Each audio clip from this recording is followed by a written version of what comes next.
Saudi আরবের মুদি দোকান দেখুন কেমন হয়। বাংলাদেশে যেমন গলিতে গলিতে মুদি দোকান থাকে, এটা একটা সৌদি আরবের মুদি দোকান, ছোটখাটো একটা মুদি দোকান। দেখুন, ড্রিঙ্কস থেকে শুরু করে সব আছে এই দোকানে।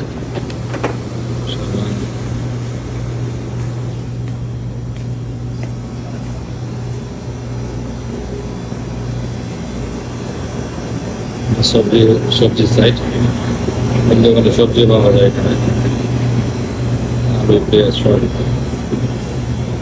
আলু বিক্রি করা হয়। দেখুন বস্তাও আছে, আবার এখানে খুচরা আলু আছে। পেঁয়াজ এরকম, এখানে খুচরা পেঁয়াজ আছে, কলা পেঁয়াজ, এখানে বস্তা পেঁয়াজ আছে কলা। এগুলো একটা 5 রিয়াল 6 রিয়াল করে। ডিম